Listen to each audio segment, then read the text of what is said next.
We think about making disciples. It starts with, I need to know the language and culture.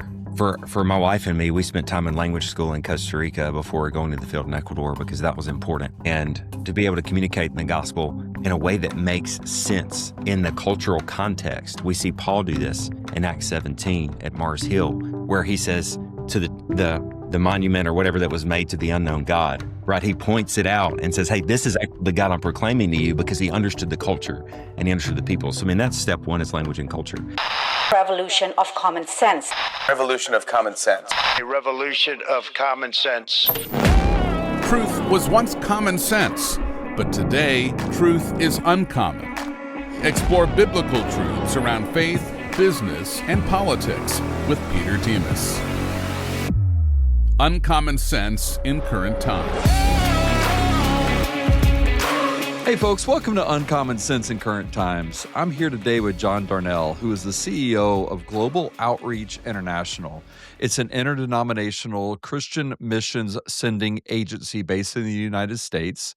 He joined Global Outreach in 2011. He served in several roles, became the CEO in 2020. They work in dozens of countries and support hundreds of missionaries, operating in a model that emphasizes church partnership, missionary support infrastructure, and both short-term and long-term missions engagement. So, John, thank you so much for being on the program. Peter, it's an honor to be here. Thank you so much for having me. So for people that don't understand modern mission structures, can you kind of talk about really what Global Outreach International, like what their model is, just in plain terms, and just kind of get us kind of started with that piece of it? You know, I think if you've been to church and you maybe have heard of a missionary, somebody who moves from one place to serve cross-culturally, to take the gospel there and join what God is doing, there's a lot of people that have good intent. And maybe in plain terms, I would say that we help them achieve what their heart intent is, but maybe their expertise, experience, structure wouldn't allow them to do. So it's one thing to say, hey, I want to move my family to Ecuador like we did, but are you spiritually prepared? Are you trained to do what you feel like God's calling you to do there? And, you know, how can you do it for the long haul? Okay, So that's what we do. Okay, but you support both short-term and long-term missions, though, right? Yes. And ideally, we have career missionaries in the field. So we have 368 people that live around the world, 70 countries. So short-term teams really should be an encouragement to the long-term work that's happening there. So it should be in service of those people and what they're doing.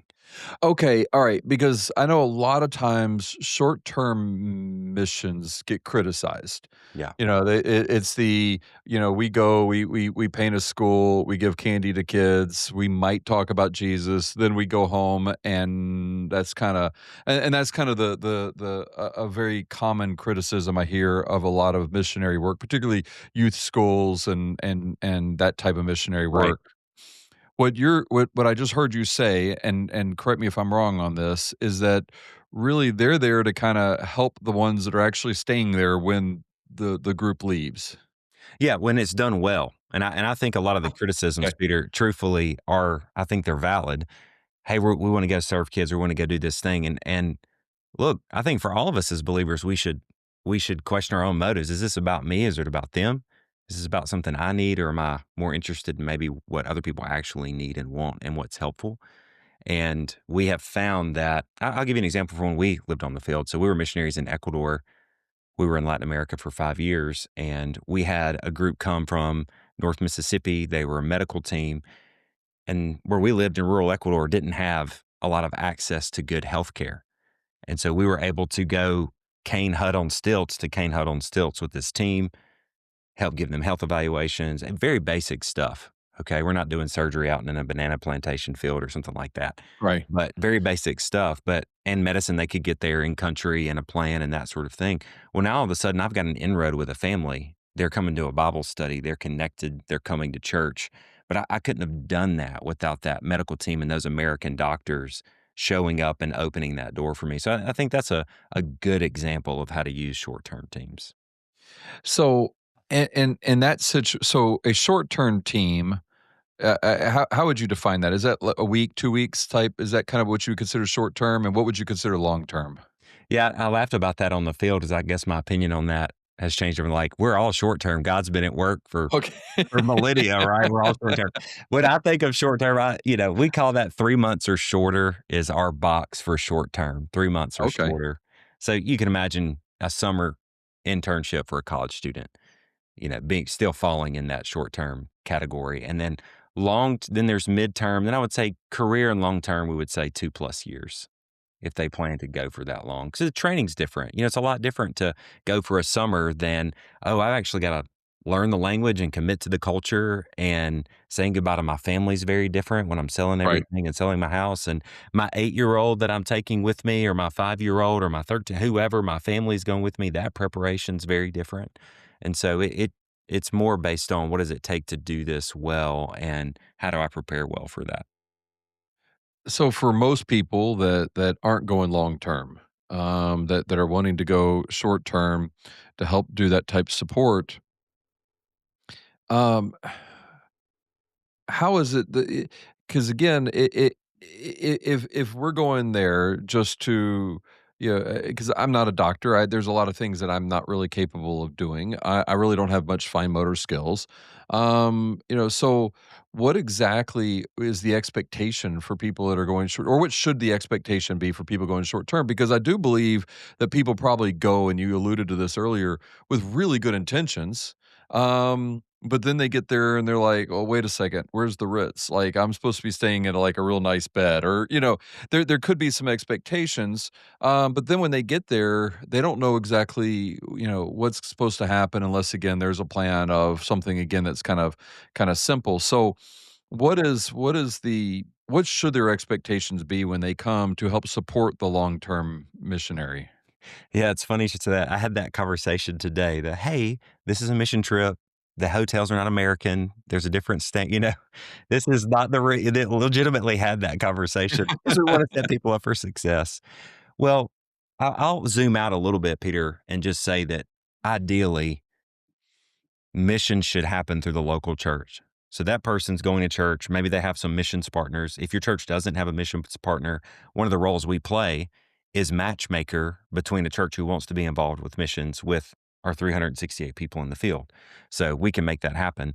That church should have a strategy and they should be supporting that long-term missionary as being in compliance with the Great Commission and helping God's kingdom grow around the world. A lot of times it depends on the missionary's ministry in the field. So we have a variety of things that are happening in the field. We have, and a children's home in Jinja, Uganda. So going there, maybe it is helping with a building project. Maybe it's doing some sort of program for the kids. Maybe you're a speech therapist and you work with some of the special needs kids that are in residence there. I mean, it's like, hey, what am I good at, and what has God gifted me in, and how can He use that? Is there a place on the field where I can serve Him with those gifts? And we have enough variety of ministries where we can make that happen. Connect with the church, connect with the team. But ultimately, the end goal should be: can I leave the missionary and the ministry better than I found it? That's really important. Leave it better than I found it. And, how can I help set them up, not only with encouragement, because they're the people living in that other culture, but open doors that wouldn't be opened otherwise. So it could be a kids' vacation Bible school. There's a lot of ways that it looks, but that's the idea. Now, with long-term missions, though, because it's not like street evangelism where you just kind of go and you talking to people on the street. And I think there's some value to street. It's not something I can do, and I know they get judged. They get a lot of pushback on it, but at the same time, that's not what obviously y'all are doing for the the year or so that you're there long term. Mhm. So, like, what is the I mean, the ultimate purpose is obviously to share the gospel, but what is the strategy of which to share the gospel when you know you're going to be there long term? We think about making disciples. It starts with, I need to know the language and culture. You know, I mean, for my wife and me, we spent time in language school in Costa Rica before going to the field in Ecuador because that was important. And to be able to communicate in the gospel in a way that makes sense in the cultural context. We see Paul do this in Acts 17 at Mars Hill, where he says to the monument or whatever that was made to the unknown God, right? He points it out and says, hey, this is Right. actually the God I'm proclaiming to you, because he understood the culture and he understood the people. So, I mean, that's step one, is language and culture. Long term, it's how do it could be starting a business and employing people and discipling them. We have that happening in a lot of places where you can't go in saying, hey, I'm a missionary, I'm here, happening in the Middle East. It's a nurse in the Middle East who got a job at a hospital, who is actually living with and in community with Muslim nurses from all over the Middle East, and building relationships every day and finding opportunities to share the gospel. It's caring for refugee children in Jordan, where, all the refugees from the Syrian war are now in refugee camps, and saying, hey, we're going to provide schooling for your kids and share the truth about Jesus with them. So it's Jesus did this, Peter. I mean, big picture, let's look at the Gospels. He met physical needs. He healed the sick. He fed the hungry. He helped the poor, and got this opportunity not only to paint a picture of the kingdom that's coming, where, hey, the world's not always going to be broken like this, right? There's a kingdom coming where everything will be made right. So not only was it a glimpse of the future, but it was showing his love. We say our mission statement is showing and sharing God's love. So how can you meet a need in such a way that shows God's love to them and gives us the opportunity to share the gospel? Does that is there a danger, or do you try to protect yourself from becoming a international Rotary Club? Like I am, I'm doing these great things, but I'm just helping feed people. I mean, and again, you mentioned, with Jesus, and when he went out and healed people, and did when he fed the masses. Hmm. And then all of a sudden, people started following him around, and he had to say, "Wait a second. If you're only here for this food, then Right. you're the wrong spot." Yeah. And a lot of people left, and a lot of people left disappointed. At some point in time, you obviously have to keep the main thing the main thing. Is there a danger, though, of your missionaries that they feel like they're doing a good job because people's bellies are full or more full than what they were, versus the fact that they're secured in eternity? Hmm. Yeah, and I think you've seen that play out in missions over the years, where you have only evangelism or only humanitarian. And I think we have to continue as agency leaders to keep the gospel at the forefront, and we talk about it showing and sharing. We're doing both. Sometimes it's called presence and proclamation, would be another way to talk about it. Hey, we not only need to be there, yes, but we have to share the gospel. We have to make disciples. And so we are asking and inviting our missionaries into that, and ensuring that they're doing both of those things. He and again, all throughout the Bible, we see it, of this idea of mission drift. Hmm. And we see it too with, we're called to be ambassadors, and we see it even in a political ambassador sense, where you get so ingrained in the culture that you lose sight of who you actually represent. How do you, prepare, or how do you prepare those from engaging in mission trips? What types of checks and balances are there to ensure that there isn't, because that's the problem with drift. It's not like a light switch. It's Hmm. not like one of those things where one day, all of a sudden they show up in a witch doctor's outfit, whereas the day before they were holding a Bible. It's slow. It's like a dimmer switch. So how do you prepare for that, and how do y'all recognize it to ensure that that's not there? How do you prepare for it spiritually? Yeah, man, that's a good question. A lot of that, if you look biblically, I always tell people, unfortunately, global outreach doesn't show up in the book of Acts. It would be great for fundraising if it did, Peter. All right. Can you imagine? Can you imagine having a verse with Global Outreach International in it? But we see in Acts 13 where, they're praying and the Spirit moves, and they set aside, Paul and Barnabas to go on the first missionary journey. That was a work of the Spirit happening within the church. And the church is actually the biblical sender. And so what we realize is, like, we call ourselves a mission sending agency so that people in our industry know what we do. Your everyday person probably doesn't necessarily, but really the church, we're doing that in partnership with the church, because the church is the sender. Now, what does that mean? That means that we are together holding the spiritual authority over that person visiting that person. That's a role short-term teams play as well, getting an eye on, hey, how is this actually going? Seeing the ministry, reading. And then you see later in Acts that Paul and Barnabas come back to the church and give a report. So like there's this biblical report Right. back and accountability that hey, here's how this journey you sent us out on. They didn't have social media. Paul wasn't on Instagram. They had to come back and report. And so there's a lot of patterns we see there in terms of communication, accountability, report back, visiting the field, seeing them in person, in partnership with the church. It's not perfect. I'm not claiming there, and sometimes we get it wrong, truthfully. But there are things, if someone's on the right track with that help and accountability, can make it very fruitful. Our culture doesn't need more noise. It needs a different kind of courage. Right now, the loudest voices are often the angriest, and sadly, many Christians assume that the answer is to get louder or just as bad, stay silent because they're afraid. Yelling isn't courage, and being belligerent isn't bold. The greatest threat to Western Christians today isn't persecution, it's fear. Fear of losing relationships, fear of losing income, fear of losing the comfort we built. And here's the truth. Real courage doesn't suddenly appear when pressure arrives. Boldness isn't built in crisis. It's trained, formed through prayer, scripture, obedience, and small daily choices long before the high-stakes moment arrives. And if we want to stand firm when it matters, we have to start practicing our boldness now.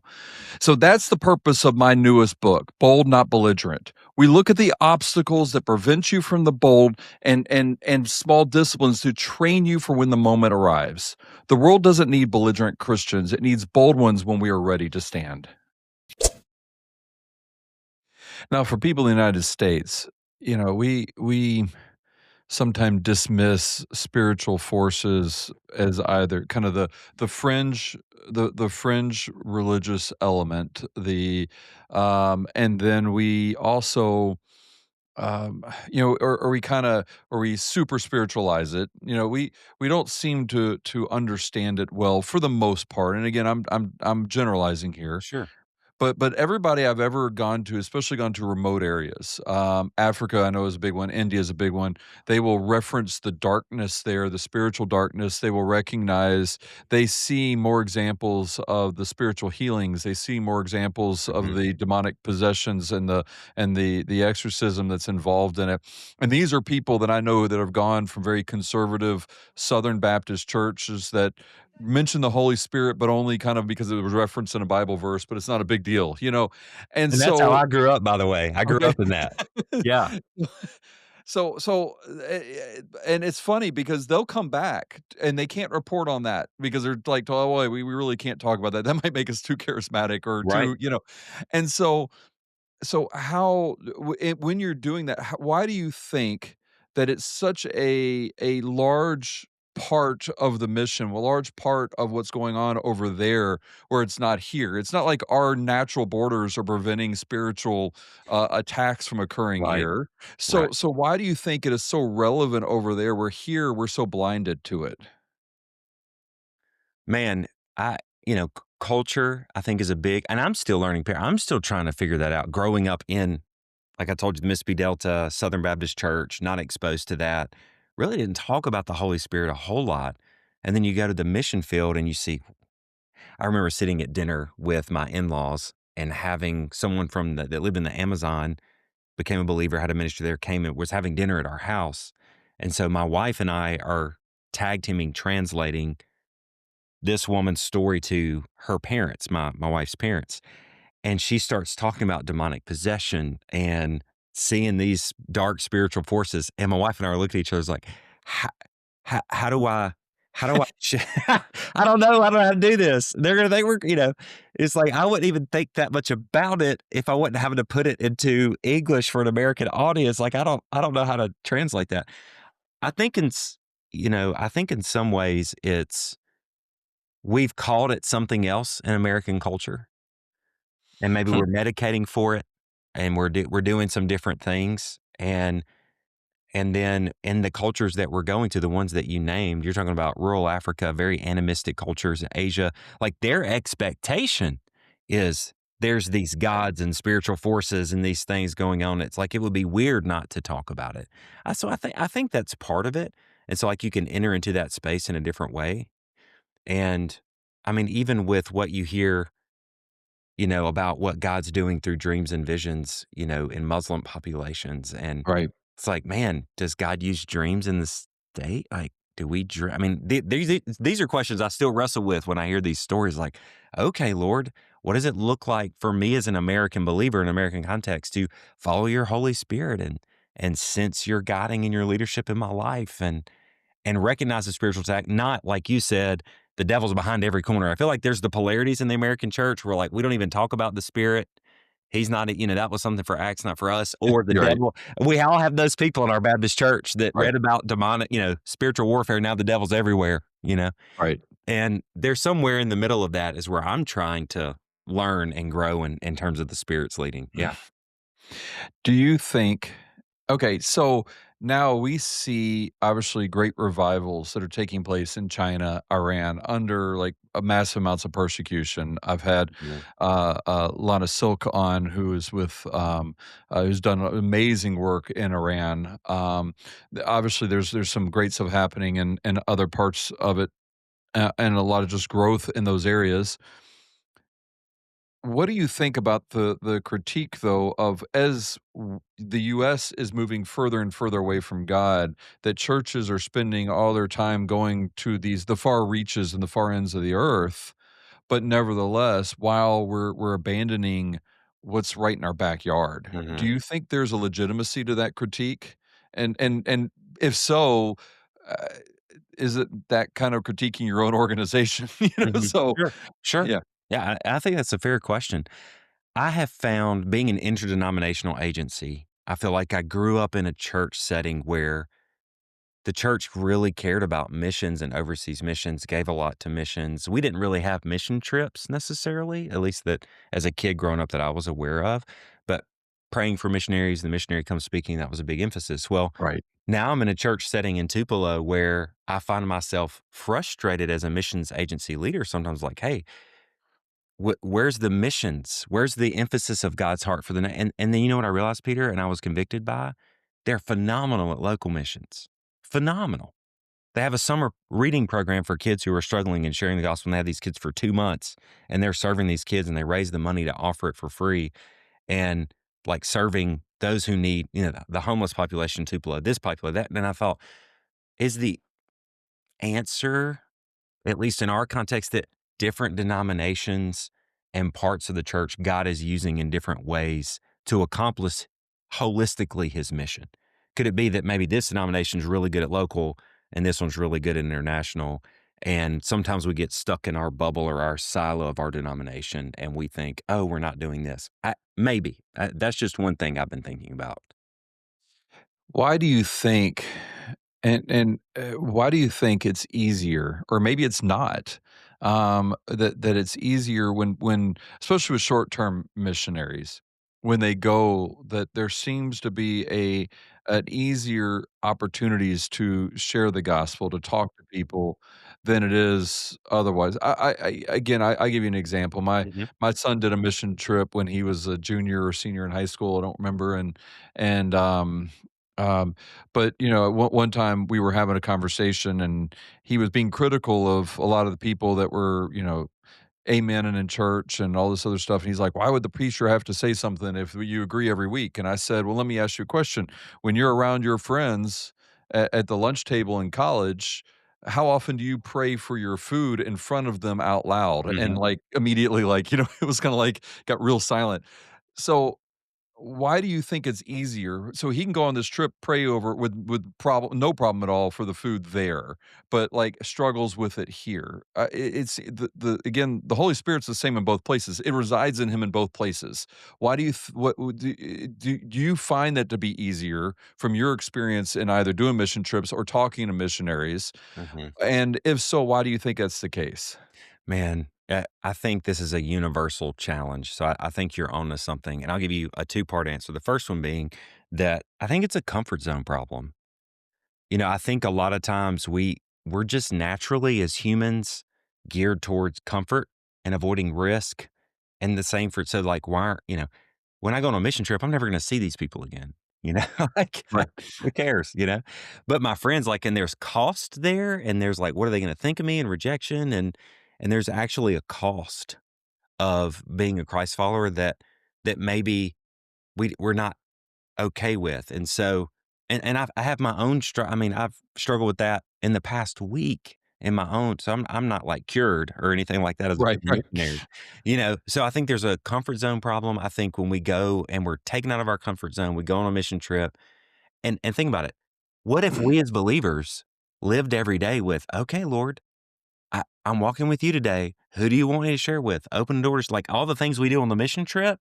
Like, are we doing those things as spiritual disciplines when we get back to the States or we get back into our comfort zone? I would argue probably not.